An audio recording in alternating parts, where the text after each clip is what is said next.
Hi, I'm Veronica Adeka, and welcome to Fashion and Beauty Talks here on Arise News.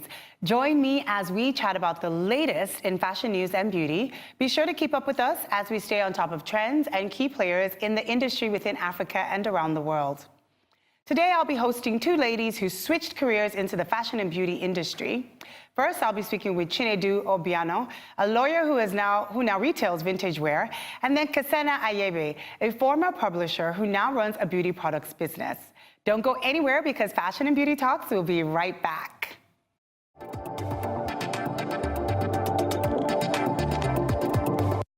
Welcome back to Fashion and Beauty Talks on Arise News. I'm Veronica Adeka. Chinedu Obiano is the creative director of Soul Orange Vintage, a vintage brand she started in 2014. She's a trained lawyer who followed her dreams to build what has now become a formidable vintage retail business. Welcome, Chinedu. Hi, Veronica. Nice to have you. Thank you. It's nice to be here. I'm so great. I'm so excited. Let's just, go ahead and get into this whole entrepreneurial thing. Okay. So I know you do vintage, but before I even talk about that, I want to talk about why the switch. Because if you've been a career woman, there's a substantial income that's coming in. And recently we've realized that a lot of women are taking the plunge to become more independent as far as becoming entrepreneurs. So before we get into the brand, I want to talk about the self. Okay. Why the switch? Okay, so I never actually practiced law, not for a day. Oh. I never liked it. So you just went to school and got the degree? I did it because my dad said I should, and I did it pretty well. Yes. And then when I was done, I just started this. Okay, so you just had the degree and it was I just got the degree. I went to law school and then I dumped it, and I started doing this. And then you started the business. Yeah. Okay, so let's talk about this. So now you've decided to become a women's wear designer. Most people actually study and they go to school and they figure out exactly what they want to do. Because you don't have the background training, you actually went to school to study law. What made you decide to go into making clothes? Okay, so before the making clothes part started, there's actually the vintage brand, which is like the main thing. So I've always been passionate about weird, quirky, unique stuff. So like, it's not like I started out going like, oh, I would be a vintage retailer for the rest of my life. It was more about the interest of what you were drawn to in fashion. Creativity. Yes. But then it so happened that when I was young, I had access to these local markets, and I would go there and stumble, upon these really unique pieces that seemed to be abandoned and unwanted. And I'm like, are you guys, can't you see? So I would just collect them. They were like art. So I would just take my time collecting them, and the fabrics were like different, the buttons, it was just like wearable art. Yeah, wearable so I fell art. in love and I started collecting from a young age. Okay, so when did you now decide to turn this passion of collecting your wearable art into now what has become your vintage brand? Yeah. Okay, so when I went to uni, I would wear my pieces, which I've been collecting forever. So the things that you would make and collect and put together. And people would be like, oh my goodness, I want this. So I just thought, okay, I have access to these things easily. So I thought, why don't I? And it was like, I'll take like a huge bag of things to school, and like the demand was crazy. I would sell out in like a few days. So I think for entrepreneurs, people can kind of learn from this, because one, I feel what you're trying to say is definitely take something that you're passionate about. And just go with it. And then just go with that. And then number two, also, it's almost like a research for you, because before you actually take the plunge to figure out if it's something you want to do, you've tested the market without even realizing that. Exactly. You were testing the market. Exactly. And then passion is a crazy drive. It's like a drug. It's like, I don't care if you guys think I'm crazy. Yeah. Because it's like you're a lawyer. How do you go from something that will pay your bills and pay them well to like picking vintage pieces, literally, and trying to convince people that what you're doing is right? But I guess, there's just this, doggedness and certainty that comes from passion that tells you, go on. You can make it. Yeah, and you didn't even second guess yourself. You just kept going. So let's just get into the whole conversation about, I know people are watching and seeing a few of the pieces that you have that are available now, and our viewers at home are watching, and I'm seeing even pieces that I absolutely love. I want to talk, first of all, what do you consider to be vintage? How do we get something, how do we know or identify a piece and qualifies it to be vintage? Okay, so these days, anybody will pass anything as vintage. It's sort of like the thing now. Everybody's like, it's vintage, but vintage... So is it if it's been worn before? No, not necessarily. Vintage is era specific. That's the differentiating factor. Okay, vintage what do you mean? Has to have been created specifically between 1920 and 1980. Oh, if it's not really? created in this time, it's not vintage. Oh. So the designer vintage wear pieces and then the regular everyday vintage pieces, they have to have been created by, you know, garment factories back in the day. Like, I mean, our mothers and before our mothers' time. Our great-grandmothers, grandmothers around that time. So it's really amazing that they were created back then and they're still pretty amazing and, you know, trendy right now. So would we say, could it be like a fabric? So could we say a fabric is vintage, or is it the costume? It has to be created into something. It has to be created, except the fabric was actually created back then. There's things like that, actually. Yes. But then there's also something called vintage reproduction. That means it's made in the style, that's vintage inspired. That is also tagged vintage, but it's not actually vintage. Okay, so that means you just take fabric and make something in the style of something that was recreated back in the day that you've now... You can call it, you know, vintage inspired, but we just call everything vintage. We call everything... I think we call everything... I would say the modern spin on calling things vintage now is something that has actually been worn a couple of decades ago, maybe 1 or 2 decades ago. People just say that is vintage, but I'm liking this. 1920 to 1980 yeah, this 19. So who is your clientele? How do you now find the woman that your clothing line speaks to? Okay, so vintage is for people who are really not normal. It's an acquired taste.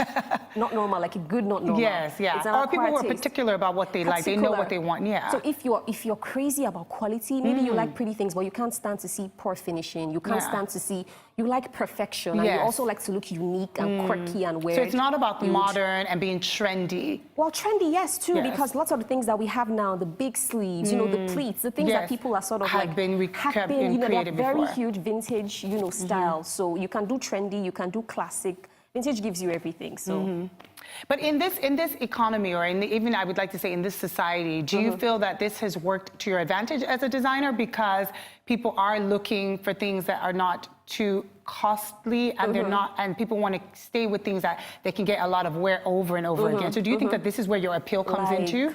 Amazingly, because our pieces right now, I think the most expensive piece we've ever retailed in the entire 4 years we've done is like 15 grand. Oh, wow. And that's just like 1 or 2 things. Yes. Our average prices are like between 6,000 to 8,500 for everyday wear. And then when it's like stepped up, cocktail pieces, beaded pieces, that's when you go from 10 to 15. But I'm amazed because the pieces look, the finishing is exceptional. It looks really good. Everything seems to be done very well. And they're not, and it's actually affordable. It's the magic of vintage. And the same thing, exactly. And it's classic. So that's the magic of vintage. So I want to talk for the brand, you know, because I love what you're wearing. I think that it's absolutely amazing. I feel like it is vintage inspired with the puffy kind of sleeves and the nice texture of the fabric. What is next for the SOV brand? What is the next step for you now that you've conquered this vintage market? Okay, so the brand is actually Soul Orange. Vintage is just an aspect of the brand. So I would say we have sort of conquered and mastered the vintage brand. So for the vintage brand, I think we're more interested in, you know, growing horizontally as against vertically, because we're good. So we just want to, you know, thicken our processes, strengthen what we have, and keep it going. Yes. And then what we would like to step out into would be the ready-to-wear brand. Okay, so tell me why now you've decided to step into the ready-to-wear line. Well, because vintage is amazing, and I'm going to do vintage for the rest of my life. Because that's actually who you are. Exactly. Yeah. I can't even so you can't move away from yourself. But then it has a few limitations. Okay. Because vintage pieces are even the more amazing because it's just one of each. Yes. Only one person will own the piece that they buy. So, you know, it's good for business because people love it. But, you know, when it comes to multiplying figures and multiplying your profit margin, it might be a bit limited because it's just one size. Yes. It's just, so how do you find somebody who is that size, who loves the dress, and then it's gone and it's gone? Yeah, yeah. So while you do have the people that you have the niche for that are paying attention to this particular brand and what they want, you still at the same time need to expand so that more people can enjoy looking unique for cheap. So that's what we're doing next. So where can people now get your pieces? I know we have to wrap up really quickly, but where can people share with the guests? Share with me. Where can we get stuff? Okay, so we are strong online. Our Instagram page is Soul Orange Vintage, and then we have a walk-in store showroom in Agungi. Okay. So you just give us a call, DM us, book an appointment, and we'll hook you up. And then you hook them up. Vintage heaven. All the way through. Okay, well, I would like to really thank you, Chinedu, for coming on the show. I wish you and the brand all the very best, and I'm sure we'll be in touch to find out further along the lines how well it's been doing. Yeah. Okay, guests, now time for a really short break on Fashion Beauty Talks, but stay tuned because when we return, I'll be speaking with beauty entrepreneur Keseina Anyebe. Don't go away.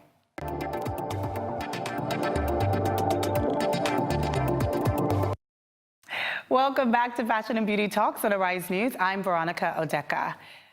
Marriage brought my guest Keseina Anyebe to Lagos from Port Harcourt, a city where she reigns supreme as a leading publisher of BU magazine. Born in Lagos where she knew no one, started a hobby to pass the time, and guess what? That's correct. It's now become a business. Welcome, Keseina. Thank you. I'm so glad to have you. Thank you. Inspired entrepreneur that you are. It's good to have you on the show. Thank you. So, we've been talking about the fact that a lot of women are using entrepreneurship to kind of become independent, to kind of, have a voice, have a footing. Some people are giving up the career 9 to 5, but in your case, it was kind of the same. You did have the 9 to 5, well, you did have an entrepreneurship. You did go to school, you had a proper degree, you didn't use that. And then yours was not the fact that you decided to turn something into something. You were actually, out of a hobby, created a whole empire. Share with me this interesting story. Why did you not use your degree and do something with it? The thing is, I'm a chemical engineer, and so it's kind of the same because I'm not like entirely off. Yes, you could say. You're still using some of that degree to an extent. So what happened was I had to leave Port Harcourt to Lagos, and I was bored. I had nothing to do. And in school, my project had been sub-creation. So at some point I was like bored and I needed to get things done. I was trying to make my home, and I started making candles. So let me touch on a fact here, because a lot of times I get people that come in and I have these conversations and we don't give ourselves enough credit. I've learned 2 things right now from you, is that nothing is impossible, as far as, a lot of women get married and then they move. So a lot of times we're always scared because we're like, oh, what am I gonna do? I'm moving to another city. I don't know anyone there. Exactly. So you went fearless to move. And number 2, you went inwards to look for something that you're passionate about. You know how it is when I was actually in a quiet place, and I had to look for something from within, and that's how it came. I've naturally been creative, so I just brought those things out, and I started making candles, making body butters. That's how it started. And so from the passion, you've now decided to create this massive, amazing brand. Yeah. But I want to talk about the business aspect of what it is that you do. When you create something, and it, first of all, is a hobby, and you're making it because you like it, where does the business acumen come in that you now decide that, you know what, this is more than a hobby? I need to now turn this into a money-making machine. Okay, you know how it is when you give friends and they ask you for more. You can't keep giving things for free. Girl, that's You know, that's right. so at some point I said, oh no. So if you get it once and you come back again, you come back, and I'm like, I have to start selling So this. what you're initially saying is that the first, of course, you test things on friends and family, see if they like it. I didn't even know it was a business. Okay. It was just a hobby. And I would do it, and people would come into my home. Oh, your house smells nice. Can I have one? And I'll give it to you. And then can I have one? I'm like, I can't keep giving this to you for free. The first one was a test. Now you're going to pay and invest in my business. So that's how it happened. And that's how And I gave a friend a package, and she liked it. But the thing is, when I gave it to her, I had to at least brand it for her to know what it was. So at the time, I decided I didn't want to lose my Niger Delta feel. So I had my Niger Delta names on products, which was Boma, IB, and all that. So when I gave it to her, she liked it. And then she was going to give a gift to someone, and she called me over to, come for a presentation, because it was like an organization. By the time I got there, they were like, oh, okay, so, but the guy's name isn't Boma. And I'm like, no, that's the name of the product. Can we have his name on it? And I'm like, yeah, sure, why not? And that's how it all started. Wow. So every opportunity you see, you're taking, you're learning as you go along. Exactly. So that's what I think makes your brand a bit unique from other brands, is that you have the opportunity to create your own from your platform, right? And people can pick and choose. And so you started off with the candles and the soap. Yes. And then you started to work with flavors. How do you create the different scents and the different flavors? So, you have different notes. So I just do like blends, fruity, woody, and all that. So I just do blends for... So you blend it yourself? Yeah, I make everything myself. So the thing is, I just kept learning. I kept learning and learning and learning. So how do you...